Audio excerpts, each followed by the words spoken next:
Hello, Guardians. Today is August the 4th, 2023.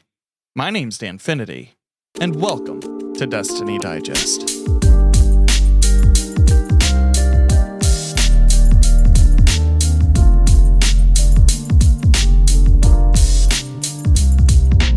Thank you so much for listening to the show. If you're listening to this in real time or the weekend that it releases, I am currently at GCX in Orlando. If you're in Orlando at GCX and you see me on the show floor, come up and say Pomplamoose to me. I have some bearded heart emote pins to give out to folks who know the password. That said, I'm recording this on Wednesday, so I don't really have a lot of news from Destiny 2 this week, but I do have a conversation with Rhino666 from the Loose Canon podcast, talking about the lore of the season, talking about his history with Armory Defined. One thing that we forgot to mention was that he makes props. He 3D prints props all the time for his Etsy shop. Wonderful dude, and I'm excited for you to hear this conversation. So without any further ado, let's get into it. I don't know how far back you went with Destiny podcast, but I started out with Guardian Radio as my first show that I listened to, because I was yeah, that's where I started. Yeah. Oh yeah. Listen, I started listening to Guardian Radio episode 30. Yeah. And then what did they do? They ended up doing what was it, 400 or 500 episodes? I don't know. Yeah. I feel like it was that many. It probably wasn't, but I remember, because the only person that would really talk about Destiny was more console Alan, Yeah. and Bife. I actually knew about Bife before he started doing Destiny lore, because he used to do a Reach Forge channel on YouTube, which did the Halo stuff. And it was funny because I heard about more console, and then this was almost 10 months before the game even came out.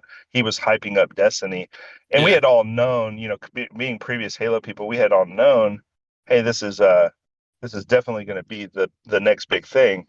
Well, I reserved a copy of Destiny a year before it came out at Best Buy, because they were the only people that you could pre-order it from, and it was kind of they represented it as, the more people that pre-order this game, the more plausible it's going to come out. So I was one of those people that believed that, and so I went and bought the game, and I was like, fuck it, I'll just buy it. More plausible. It's a Kickstarter? Yeah, exactly. Yeah, we didn't have Kickstarter back then, guys. So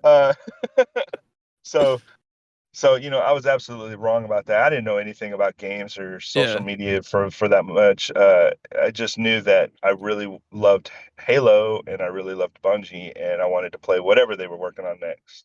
Yeah. I'm a Bungie nerd, so I played all their games forever. But anyway, long story short, I found more console because he was the only person talking about it, and then he said, "Hey man, you need to go to GameStop and buy the collector's edition," and I did, and they sold out within not even 2 days, and the rest was history, because then he was invited to whatever it was, and Bife joined him, and a guy I knew on Twitter because of Halo joined him, BioWolf. Hashtag blame BioWolf. Dude, I haven't heard that name in a while. Yeah, he dropped off the face of the planet. But I guess he's still out there doing good. Last thing I heard, he was working at, I don't know, the zoo or something. But anyway, so they started Peasant Guard. Remember that? Mm-hmm. Yeah, and then that was it. So Peasant Guard started, and they were the first Destiny team that evolved from all this. I didn't know anything about what Destiny was going to be, other than the fact that we thought, well, maybe they'll do some kind of MLG, and maybe they'll be competitive, and I thought, well, maybe this will be a game I can get into and kind of just kind of be serious about, because Halo is a very serious MLG type of game. Yeah. Maybe that they'll kind of be the same way. And then we got into it. I mean, they even had a Red Bull campaign with Flame Sword on it, thinking that the game was going to be MLG worthy, but it wasn't. Oh yeah. man. So anyway, Yeah. that's how I got into it. And I didn't care about lore at first at all. Yeah. At all. I didn't even know. I mean, well, back then we didn't have a story, Yeah. So Before we get any deeper in.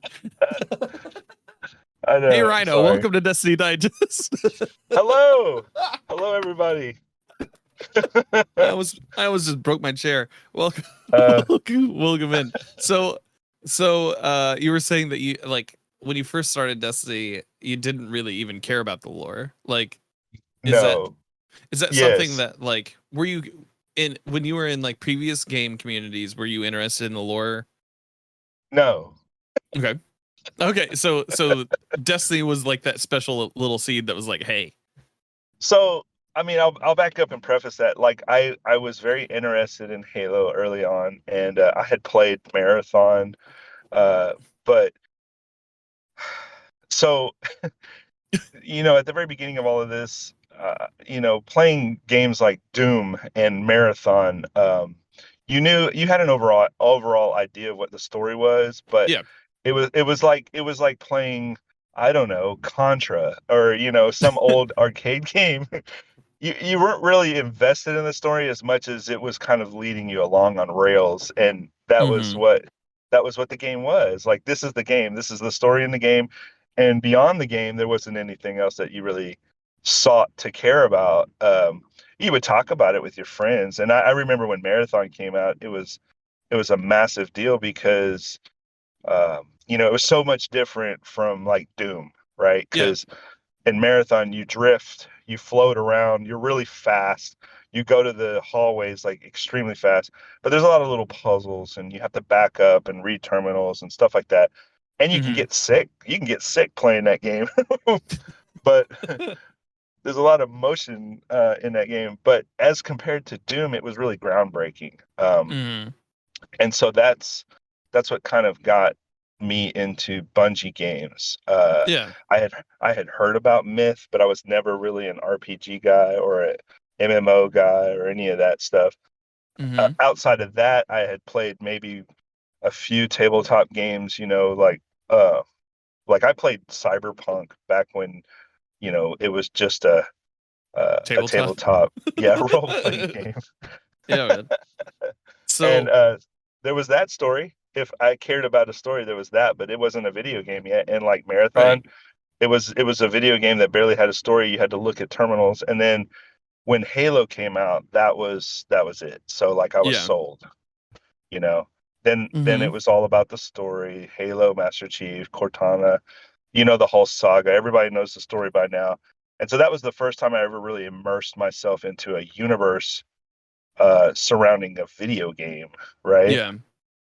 Um, and then, when I had the little murmurs of or heard about Destiny coming out, and Bungie had finished up Halo Reach, which is my absolute favorite game, Mm-hmm. I was sold. I had to go buy it. I had to go buy it, so much so that I had to pre-order it a year before it ever came out. And even to that day, I mean, even it's still, I really didn't care about like stories in video games yet. Yeah. It wasn't until about 3 or 4 months after playing Destiny, because I was one of the beta babies that Mm-hmm. played the game. And I mean, I spent maybe an hour and a half on that custom character creation screen in the in Yeah. the in the beta. My goodness, just analyzing exo faces and how I wanted to look, and all that stuff. Yeah. Um, but it wasn't until about 3 or 4 months after the game had come out and people had already kind of bagged and ragged all over it and said, "This is, how people are." And Oh yeah. People are so still I, that way. I, yeah, exactly. And so we had Twitter at the same time, Mm-hmm. and we had a lot of social media all kind of emerge at the same time. So you had an open forum where people could talk about it that wasn't Reddit or that wasn't some web page for people to vent at. And Mm-hmm. it was the first time we had like a collective community surrounding a AAA video game. Mm. And so that, to me, I got to see like what was everybody experiencing at the exact same time, and it made me hunger for what was Destiny supposed to be in the first place, and why do we not have stories? So I started looking things up, and I started trying to understand like what is Grimoire and what are these people Mm-hmm. talking about, and why does everyone say there's no story? I felt like there was plenty of story, and I was completely wrong. Yeah. And So that was it. That was what started it.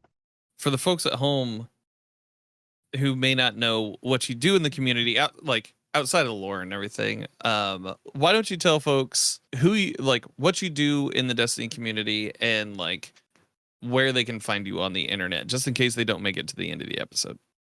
Yeah, and so I mean, I'm mostly on Twitter, or whatever it's called today, X. Um, It'll always be Twitter. yeah, it'll the always be only X I Twitter. care the only X I care about is the band, dude. Oh my goodness. Oh, what in the world? So that's where I am mainly Mm, until it completely, I guess, crumbles. Um, but I've been on Twitter, ranting about things that have nothing to do with Destiny, but also mostly how to connect things to Destiny in one mm-hmm. way or another. And so that's really my my obsessive nature. Um, Yeah. is trying to figure out what the heck they're talking about. So anyway, like I was saying, I'm on Twitter. I'm Rhino, so it's RYNOX 666, uh, and that's on Twitter. But more importantly, you could find me on Armory Defined. That's my dedicated Twitter handle for all things Destiny lore Mm-hmm. related. So if you go to @Armory Defined, you'll find it. And there every week I do a lore card, which is like a special lore card that breaks down all of the elements of that specific item and game. And then I Mm-hmm. elaborate on its context, what the writer's intentions were, and what its real world, you know, uh, connect, connectivity is, I guess, is what you'd call it, or Mm-hmm. interconnectedness within the Destiny world slash in real world context. And man, you can find so many really good ones. Some not so much, but you can find some of these items that just blow your mind. And Mm-hmm. some provide context to the game that you never thought you would have gotten had it not been for the item. And I tell people this all the time.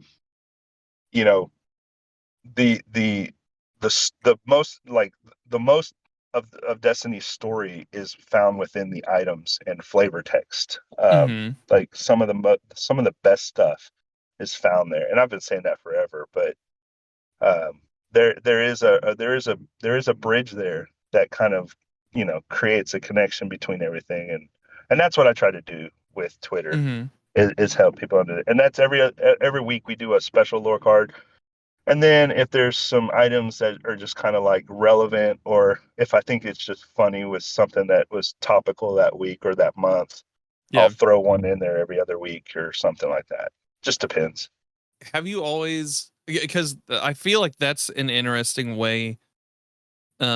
You fill a niche in the community that I don't think a lot of people really dive into on the content creation side, where it's like they will talk about like the events and then kind of tangentially about the thing that it's named after, but they don't really do that like whole deep dive Yeah, like you do. Um, yeah, yeah. so like, is that just like something that's always been like, have you always done that with things that you've cared about? Uh, Have you just like gone, I want to see how all yes, the sausage is made and I want to understand it fully before before yes, like putting this yes, out? absolutely. So, um, I've always been hyper analytical, Mm-hmm. and like I've had like a really selective, I've been of an obsessive compulsive person throughout history, growing up. But when it came to Destiny, the main thing that grabbed me was just the lack of content that we had surrounding the game early on. And so when I Mm-hmm. sought out to find more information, we had we had a handful of content creators that were really diving into the lore and trying their best to do their best to figure out what is Destiny about, and Mm-hmm. To do the what research and everything. yeah, we had beautiful lore written at the time in grimoire, and a lot of it was very poetic. The prose was written in a certain way that would kind of grab your imagination and just make you think all of these different things about the universe and Destiny, and without really having anything set in stone. And that was very much intentional, as they pointed out later in years. The writers wanted to plant seeds Mm-hmm. early on in the Destiny universe so that they could grow into something later on. And Yeah. call it what you will, some people just dismiss it as, you know, they didn't know what the heck the game was, and they just, rewrote it later on, or retcon. There's all kinds of negative connotation that I've heard spin on that. Mm-hmm. However, I truly do believe that what their intention was is to write a story with a game that evolved with us, and we were really kind of integral into the development of what the game was going to be. So had it not been for the community, I don't think Destiny really would have evolved into what it is now. And that comes from a lot of us, a lot of our Mm-hmm. participation around the game. So, um, not knowing what the game was going to be at the time, I sought that information as best I could. I was one of the many other people that was just like, hey, where can we figure out this person, in the game, and why they're here, and can we run around the environments to pick up context clues as to what is the Ishtar Collective? Why do we have a library in Venus? All of Mm-hmm. these different things. Why are there statues set in stone that turn into Vex? What Yeah. is the Black Heart? What is the heart of the Black Garden? It was just phenomenal. Yeah. And it was really kind of eloquently delivered early on, and that hunger made a lot of us just want more and more and more. And just like wishing on an Ahamkara skull, you can kind of get what you wish for. Mm-hmm. So uh, I think the Bungie writers play with us a lot of times in the lore. Mm-hmm. They intentionally write things in there that are for people that read the lore, because you can even see them kind of poking fun at us for dissecting the game, but you can also see them playing with people who read, and kind of leading us on this roller coaster ride of lore. Yeah. And I personally love it. I think it's fantastic and it's fun. But that's really the early on in Destiny. That's really what got me into it, was just because there wasn't anything. And so Right. one of the things that my analytical brain did was try to understand why these weapons and armor and items were named what they were named. And I found out Mm-hmm. a lot of really cool, Easter eggs, a lot of really cool real world connections. And it made me fall in love with the writers as a whole, because I found out that a lot of them, are really, really, really talented. You Mm-hmm. know, and I think a lot of people believe that too now. Yeah. But I knew it early on that we were working with some talented people. Heck yeah. So like what is your favorite like piece of lore in Destiny that you've done a deep dive on? Like what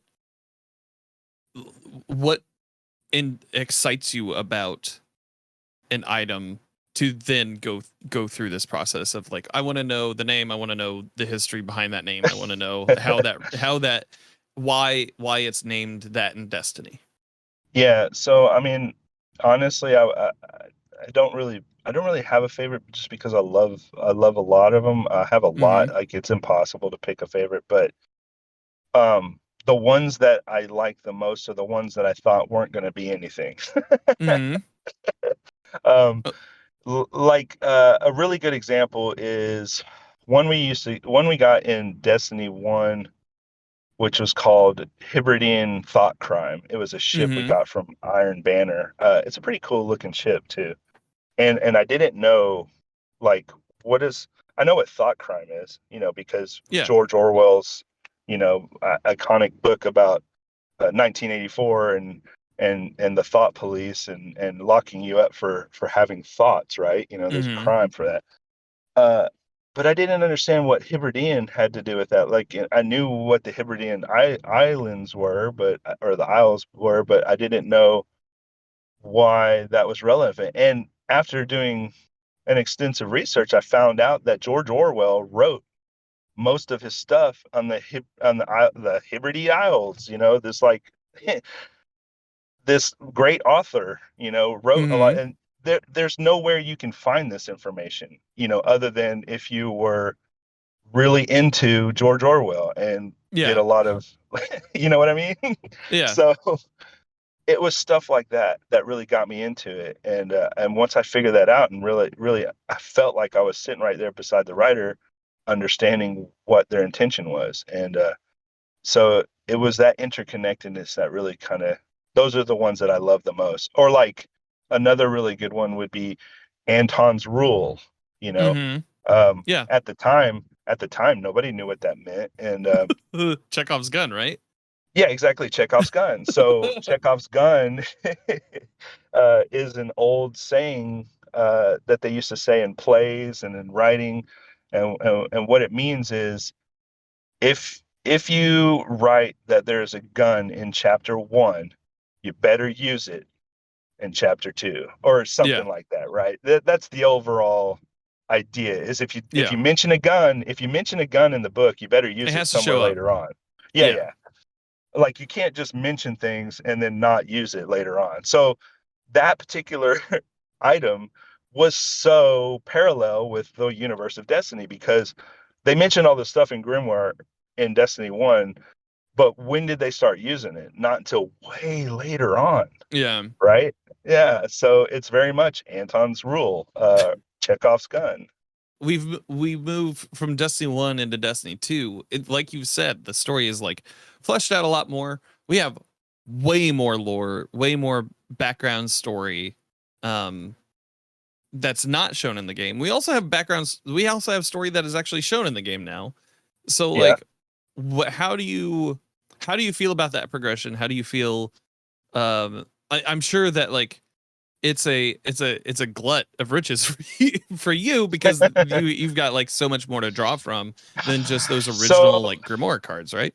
yeah, and I think a lot of lore people, lore fanatics, or whatever you want to call them, lore scholars, Mm. is what we've been calling each other now that we have a word for what we. Yeah, yeah, Um, so uh, it's a double-edged sword, right? Because the more they put out there, the more there is. However, what I keep telling people to as a reminder is all of these things that they're writing in game come from character perspectives. Mm-hmm. So so the writing in this universe is very special in a way that you're getting it from perspectives of characters in game, or these memory fragments of people and characters in game, and so it's all very much, w- how does it look from their vantage point, and at that time what did they believe to be,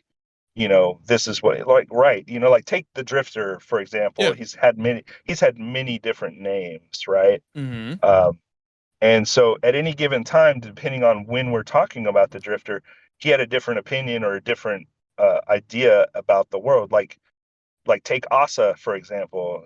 She's the big Leviathan that we see in the Season of the Deep. Her eyeball is always looking at us. Um, Mm-hmm. he very much calls her the long girl in the soup now, and but she's more of like a whale figure, right? She's more of Mm-hmm. a big uh, uh, aquatic whale fish looking thing now. But early on, he would rumor about it being the long boy, and then the long Mm-hmm. boy in the soup. So like that's all the same. It's all the same Asa that he was talking Mm-hmm. about. But it depends on when you're talking about Drifter and what he believes. So these ideas that Bungie is retconning or changing the stories, I've always been opposed to, and I don't Mm. believe that at all. And I believe that it's an evolving story that evolves. You don't know what they're going to write. You may think you know, you may be 100% sure about whatever you believe, but that doesn't mean that you're going to be right. And when you're proven wrong, it doesn't mean it was a retcon. It just means the story hadn't evolved and you didn't see the new context into which the story was evolving into. That's about And perspective rather than like yeah, it's perspective rather than historical like exactly, grand narrator exactly. stuff. Yeah, because, and I'll say this because it's very intentional to do that, and because you'll run down one rabbit hole and find out you're in the wrong hole, and you'll be like, oh, Mm-hmm. wait a second, let's dig back out of this and go down this other one. So the chase is there; it's always been there, and that was very intentional, is to kind of make you think but you have no clue, and it's Yeah. fun, right? Running down the labyrinth and trying to figure out where the maze is leading is a lot of fun, but you're going to hit a lot of dead ends and you're going to feel like you're just trapped a lot of times. And I think that's Mm-hmm. intentional because you can't trust let alone you can't trust your own mind and what you believe. You can't trust what these characters believe, because at any Mm-hmm. given point the whole thing could change or collapse or Yeah. be a lie or whatever. Well, and that's like so a couple of things. This resonates with me because of a couple of the story beats um in the current season. Like we've had Hmm.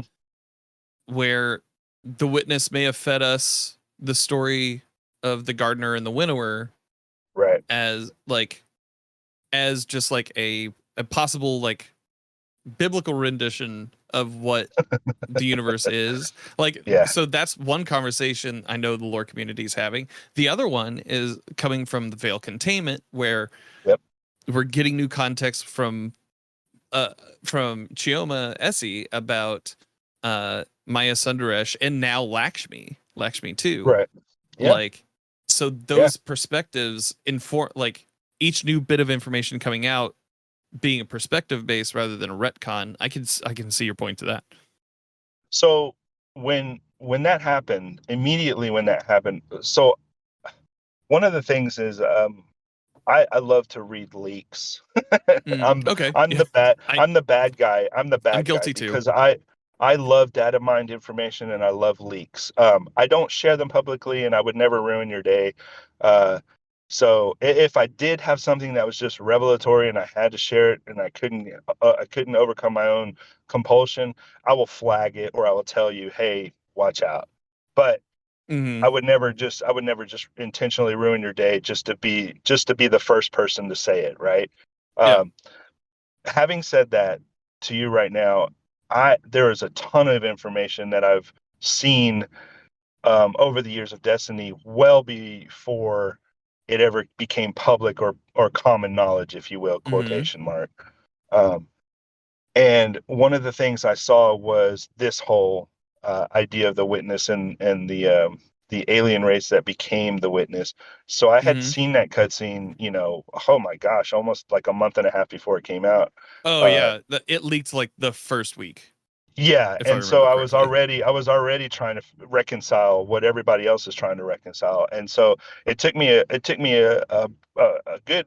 good week before I understood what could potentially what could have been potentially going on, whatever. So Hmm.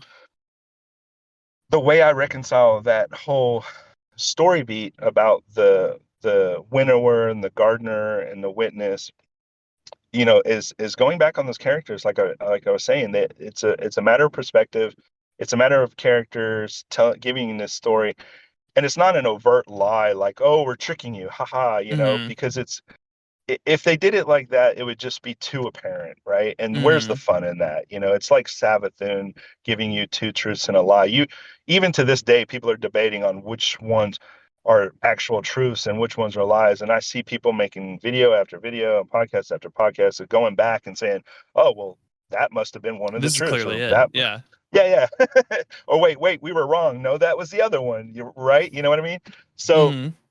uh, that being said, the story of the winnower and the gardener that we got in game from the unveiling lore book is it's like the most it's probably, I guess, to debase it in a way that is more like palatable for most people that are digesting this lore. I guess the best way to describe it is it's kind of an allegory for why the light and the darkness exist as two entities that are intertwined and can't separate in one way Yeah. or another. And so they had it's very much like you brought up the biblical reference. Like, it's very much like a story of biblical accord, because Yeah. it's presented in a way that's allegorical. It's presented in a way that's open for interpretation Mm-hmm. and open for debate, even. But you know, that's how all beliefs and mythologies and religions and whatever you are, you know, aware of in life, they're all that way. And Mm-hmm. so the witness just happens to be the one that kind of compiled it. He's the King James that put it together to present it to you in a way. Do you know what I'm saying? Yeah, Like yeah, yeah, King yeah, yeah, James, yeah, yeah. right, right, He's the right. So Nicene Council. Like, that's very good. I like that. Yes. So uh, so whether you trust that perspective or not, or whether you believe what he's telling you is true or not, that's up for you to debate. But what's not debatable is the fact that the light and the darkness exists, and this is the easiest way to get your human brain to understand it. And I'm not talking mm, about you in the real world. I'm talking about you as a character in game or guardian, because mm, these things come from a a point of perspective that's intangible. Like, we have so many senses that we can rely on, and they're all easily tricked. mm-hmm. So you have to be told in a way that you can grasp in some way or Mm-hmm. manner, and really kind of relate that to. So that being said, the Mm-hmm. winnower, the gardener, the story of creation of the universe, all of that, it's a way for you to get context as to what's been going on behind the curtain. And so the light as an entity and the darkness as an entity, being two opposing forces that are somehow interconnected and can't exist without one another, is a very fun dynamic that we've been wrestling with for the entirety of this first saga of Destiny. Mm-hmm. And as Ulan Tan, one of the first characters in game, pointed out, one can't exist without the other. And so I constantly joke about how Ulan Tan was woke because he saw that early on, and his Yeah. thought process was even considered heretical at the time. Uh, Mm-hmm. but the witness, as an entity or as a race of people that became the witness, is very much like the opposing, um, opposite to what our guardian is. So Mm-hmm. if you think about it, if you step back, look at it from an aerial perspective, we've got the witness who has taken on the mantle of responsibility to become the winnower. Mm-hmm. He wasn't it wasn't the winnower per se at the beginning of everything. The witness wants to be the winnower. So he has Yeah. taken on that responsibility and has mantled the title the winnower. So now he's death with the mighty scythe coming down to reap, right? So Yeah. that's his whole MO right now, is to become the winner. Almost like Callus wanted to be the herald of the darkness and Yeah. champion, he wanted to be the Luca, the very last remaining survivor of all things living. So this Well, is their version of The Secret. Is there they're you go. putting they're putting their like intent out into the world. Yeah. So, Yeah. so what I think is beautiful, and if you'll step back with me for a second and kind of Mm-hmm. ascend to this aerial perspective of what's happening, if you look at it, you've got the witness, who is made up of many entities. So many entities came together to create one, Mm-hmm. who is now represented as representative of the darkness, or the champion of the darkness, blah blah blah, Mm-hmm. mantled that responsibility, versus the guardians, which are many from the one, which was the Mm-hmm. traveler. So the traveler was fragmented, split apart into ghosts. The ghosts were created out of the traveler's dying breath. The ghosts went around resurrecting champions of the light, or people that they deemed worthy enough to be imbued with this paracausal ability that allows them to be a conduit to the light, yada yada yada. So Mm-hmm. now you have the many that became the one versus the one that became the many. Mm-hmm. And so that's a very beautiful thing. So Yeah. this is the culmination of 10 years of Destiny game, to where we finally get to see what's about to happen. Um, Mm-hmm. so to say that the unveiling lore book was a lie and a retcon is not doing it justice, Mm-hmm. because it's all a matter of perspective. The winner is does exist, but it's outside the game. It's the darkness, and they have Mm-hmm. many names. So if you were to say that the winnower is the witness, you'd be wrong, because the witness is trying to become the winnower. The Yeah, witness is trying to impose its will on that, the universe. yeah. And I will say, I will say this: like, take it with a grain of salt. Anything can happen. They can just Mm-hmm. decide at any point, never mind. This is all Yeah. different. But So my question with that then is, like, in a world where it seems like we have several unreliable narrators, if everything is a perspective shift, who do you see in the Destiny 2 universe that is a reliable narrator? uh, there is no reliable narrator. There is no there's no Yeah. reliable source for information in this game. You can't trust anybody. The only person you can trust is yourself, and it's unfortunate because you're the easiest one to be tricked in this game. You're Yeah. Guardian. You're the mark. Yeah. Yeah, you're the mark. You're very much the mark. So, um, I don't like this is something that we all wrestle with. I mean, everybody wants to know. We all have this hunger, and what's something that's been a hot topic for us on the Loose Cannon show, our biweekly podcast that we do, Mm-hmm. is this. We've been bringing up this word a lot lately because it's shown up in game a lot lately, and it's shown up so much in how we digest lore, and Mm-hmm. it's the word ayat. Mm-hmm. And so, if you're out there listening right now, what does IOT mean? IOT is, to put it in an easily digestible way.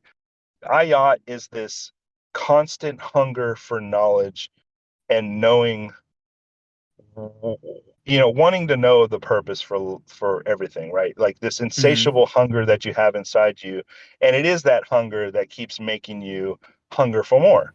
And so Mm-hmm. there's like this hole in you. There's a hole inside you, and it's this, I gotta know. Like, I want to know so bad that keeps me going. Yeah. And so the word ayat is uttered in the game as a way to evoke darkness power. And early on we didn't know that, but now that we have a very good understanding with the new lore that has come out, it's very much what that word meant all along. Just like we thought of the word "O bearer mine," Mm-hmm. that was a way to evoke power in game. Oh, bearer mine, we thought was only an ahamkara expression, but we found out that that's not the case. It's something that the darkness used, or even the Mm-hmm. the the witness uses as a way to evoke power, or over each other.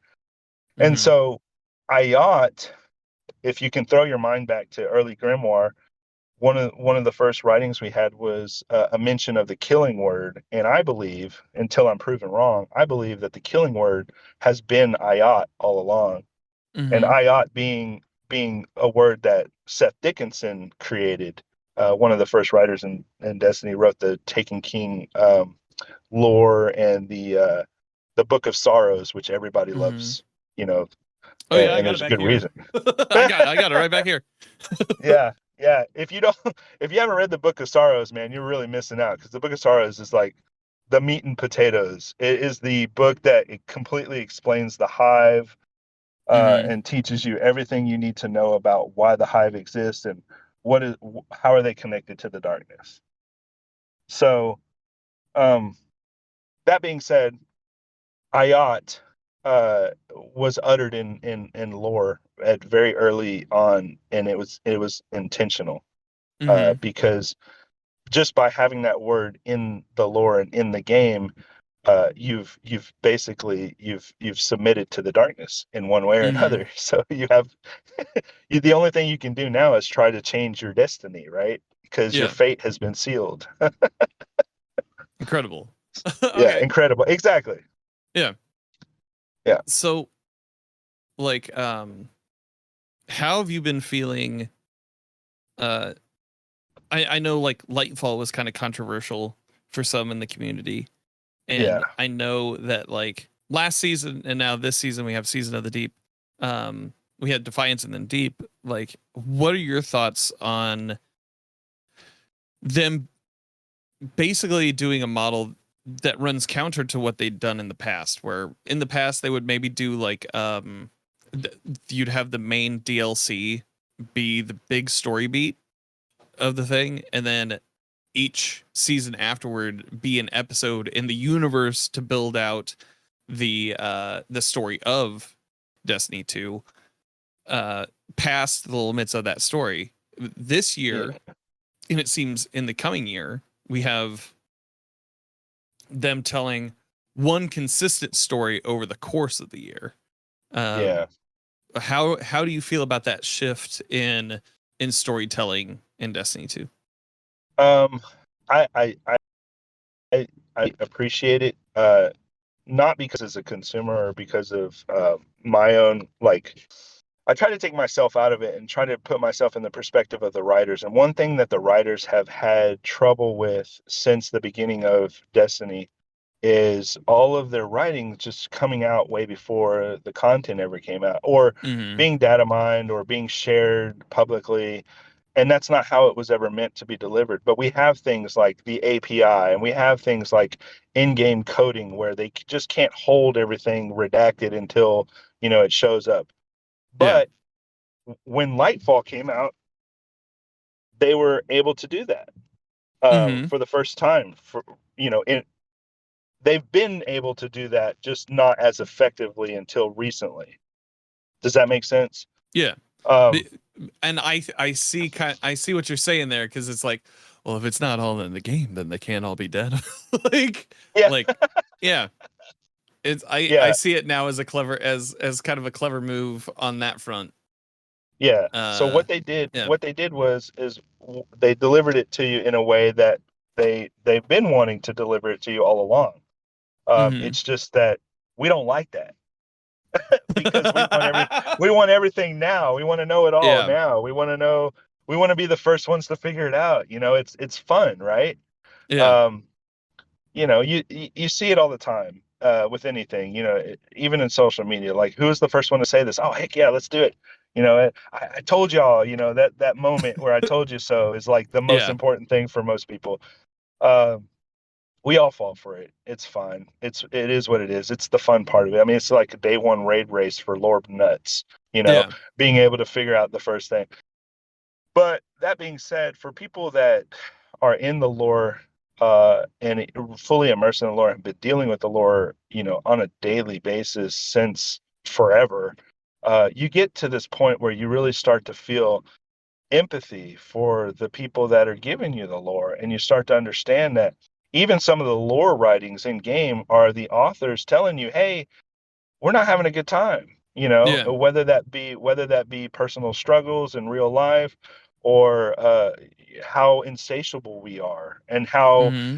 how mean we can be, and stuff like that. They've even written stuff into the lore that addresses those things. And Mm-hmm. if you're intuitive enough, or if you're listening hard enough, you can see it. Mm-hmm. And so that pulls on my heartstrings, because I feel I feel like, as a lore person, I have this responsibility to kind of like shelter uh them a little bit. And so anything that they can use as a tool to help them um, deliver lore in this game the way they want it to be delivered, hey man, more power to them. I Mhm. wish they had even more insulation from us, because a lot of times we can tear things down uh, that, if you looked at them on the face of them, are very beautiful stories and beautiful, narratives that we just, oh, this sucks because I don't like that Yeah. character, or that the way their voice line was presented. I don't like this whole game now, or I did the whole campaign in 30 minutes, and so this story sucks. It's like Yeah. stuff like that really kind of, it kind of can tick you off, and so I think we have to, look at ourselves a little bit more and say, hey, are we really hating on the game because of the story, or are we just hating on the game because it doesn't suit our own experience, or our own, or it doesn't suit the way we play, right? Or it feels Um, in vogue. oh, yeah, there you go. There you go. That's good. Um, so, you know, I if you I had it too. Like I could jump in a Crucible match and be like, this sucks, right? Yeah. But that doesn't make me go, oh, I hate Seth Dickinson. You know what I mean? So like, where do Oh we yeah. draw the line, guys? Where Yeah, do we yeah, draw yeah. the line? Are we doing this correctly or not? And Yeah. so just cut it out. I Have a will good time. say I will say anytime I get hit by a Cabal like drop pod, I do go Farnsworth. Just to, Yeah. And Yeah. and that's all in jest. I Yeah, mean, that's exactly. fun. I mean, but like, getting mad at Destiny for having the Crota raid ruined because you can cheese it by pulling out your Ethernet cord is justifiable, right? Yeah. But but but getting mad at Destiny because you rushed through the campaign and you were suddenly felt Mhm. devoid or empty inside because you don't know what happened, is that their fault, Yeah. or is it the way the game was delivered? So like, Yeah. you've got there are a lot of things running in parallel, and Mhm. to flame one, it's like yelling at a community manager for things that are mechanical in game, right? Mhm. I Like, direct I will say director, this, yeah. like there is the like I'm not a huge fan of the delivery method of the seasonal story when it becomes like week over week stuff. Mhm. But like I've never wanted to write anybody about it. Yeah. You know what I mean? Like And so we I we're found in this we're found we find ourselves in this place where we're passionate about the game, and that's, mhm. I love it. And so that's why I really don't judge people on as a whole when it comes to stuff like that, because you're passionate about it, you love it, and Yeah. you want to see it succeed. It's your baby. You've been playing it for a very long time. Mhm. Um, For fun but and profit. you've also got to recognize that there's a lot of things running in parallel, and there's a lot of things that the writers can't control, and there's a lot of things that the game designers can't control. And they run together, and they try to run in sync as best they can, but sometimes things don't work out the way they want. And so Yeah. they've got to scrap, or they've got to hide, or they've got to redact, or the content in game was too much, or it's too much. Everybody likes to push that the servers are getting overloaded and they're at peak capacity and we're all on the red line. Mhm. Like, storage capacity, all that stuff, whatever. I don't know if that's necessarily true or not, but whatever you think it is, there's probably a way better explanation for it. And I mean, two things running side by side don't necessarily um, you know, equate to like bad game, Destiny Yeah. bad. You know what I mean? Yeah. It's like they could have done better and they screwed up here. So let's make it better next time. But Yeah. there's a lot Yeah. of things that they have to consider whenever they write things in, and whenever they bring things to the public to play. And one thing that has made me really happy lately is when we got the Season of the Deep, um, Mhm. we had a lot of other games to play at the same Yeah. time. Oh yeah. Yeah, so I mean, you yourself, you've been playing other games. Everybody's Oh been yeah, playing dude. other games. I played Alan Wake, which was like a 10-year-old. Wait, hold on. How long? 13-year-old game? I'm That's like unexpected. Yeah. Well, I mean, the sequel's coming out like later this year, and I was like, maybe let's Oh, see if I okay, like okay. this. And Sure. so, like, yeah, I did that, and I've been playing.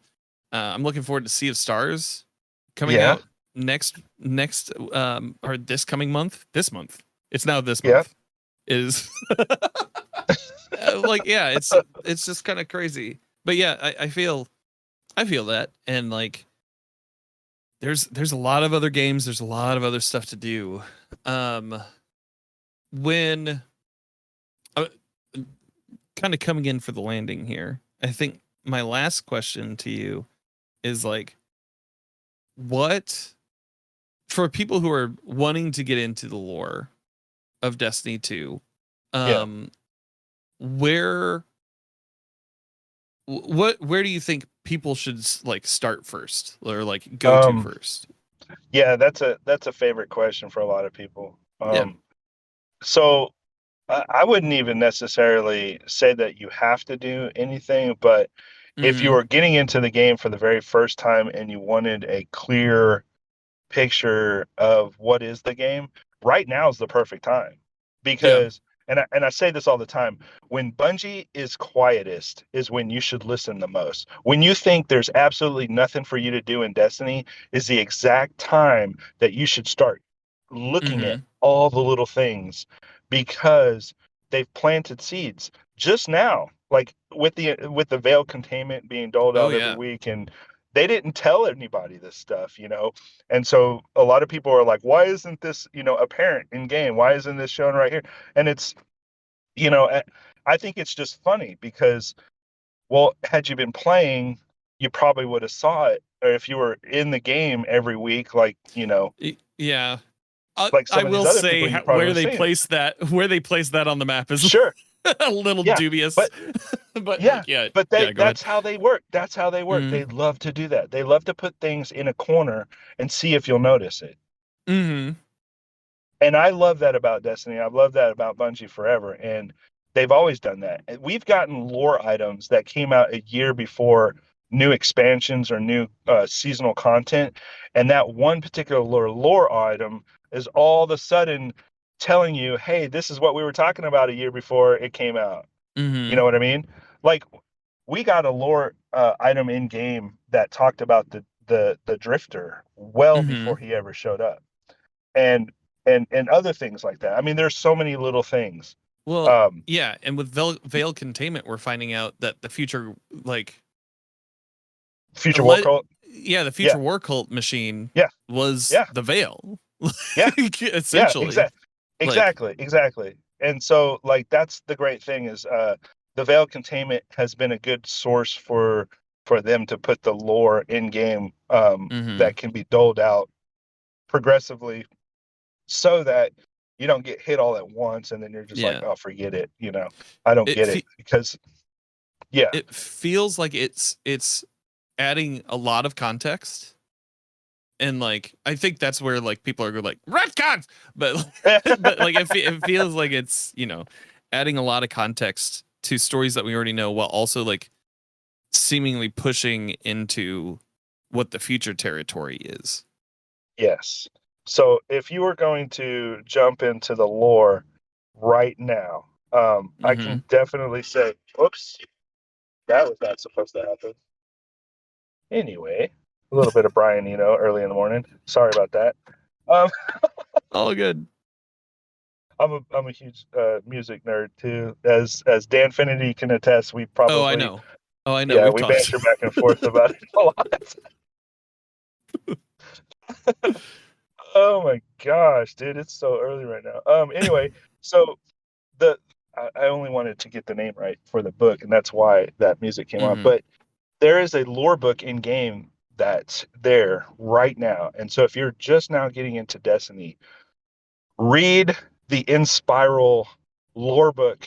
Oh my God, the Mm-hmm. Inspiral lore book is telling you everything right now, and I'm surprised that people aren't covering it like crazy right now, but we're Mm-hmm. trying. But anyway, um, the Inspiral book is telling you all of the things that you thought or you wondered about in Destiny as a whole, going all the way back to early Grimoire. and it's basically cementing things, or as the witness would say, calcifying. Calcifying your universe in a way to make the final shape. Anyway, the cool thing about Inspiral is we never really had a source for the lore to be cemented in game, and the Inspiral lore book is really doing that. And so if you go and read it now, you'll have this clear picture of what we've been fed over the last 10 years, and right now is probably the best time to get into the lore if you haven't been getting into the lore, if you've just been playing, or if you just don't even know what Destiny is and you just want to get into it.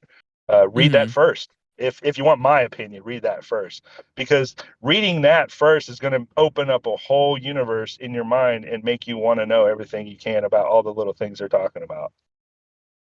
Heck yeah, dude. Well, Rhino, thank you so much for getting up so early for sitting with me in this call for the show this week. Where can people find you on the internet, sir? Yeah, so I mean, just like I said, you can go to Armory Defined on Twitter, X, whatever it's called now. That's where I do most of my lore entries, lore card. I call them Destiny lore cards because it's more or less an item in game, and how does it relate to the real world, and how do we show the interconnectedness of that item within the Destiny story and your real world experience, giving you context clues as to what's actually what are they talking about, that hunger came from just wanting to know, what does that word mean? You read a lot of things and you're like, what does that word mean? And you look it up and you see the quick definition and you're like, well, that doesn't really make sense. But if you dive in and go deep, you unlock a lot of really cool stuff. And so that's the whole intention behind Armory Defined. And we found some really cool stuff. And you could just look through there, go through all the images, and you'll see there's like tons of Destiny lore cards that I've done over the years. And, hell yeah, dude. Like, yep. I like going through that has been very cool for me, because I'm like, oh, okay, like you have the board in front of you, you have all the pictures, and now you're just taking yarn and you're putting it all together. It's the Charlie Day meme as a Twitter account. That's a good visual representation of how the inside of my brain looks, probably. But we work with some really cool concepts in game, and I don't proclaim to know everything, right? I don't. Yeah. That's the whole point of this is, I really go out into the world with a childlike sense of wonder, because I don't know what this stuff is. So I very much want to know. And just from that hunger, like I ought, I go out and find the information and try to do the best job I can to present it in a way that is not droning. Hopefully this podcast wasn't droning or me talking too much, but just I tried to present it in a way that is easily digestible, and also makes you think, wow, that's really cool, I learned something today, or oh, I already knew that, but that's neat how it kind of relates to Destiny now. Just that's the whole point. My name's Danfinity. You can find me on Twitter and TikTok and the Instagram at Danfinity, where the Israels. You can also find me on Twitch 3 days a week, twitch.tv/Danfinity, helping Guardians out with in-game activities. If you want to support the show, you can rate and review on your podcast platform of choice. Anything you say helps us in the algorithm. And if you want to give a few bucks a month to help keep the lights on, head on over to coffee.com/Danfinity. That is ko-fi.com/Danfinity. All the links are in the notes for the show. Thank you so much for listening, and I hope you find what you're grinding for.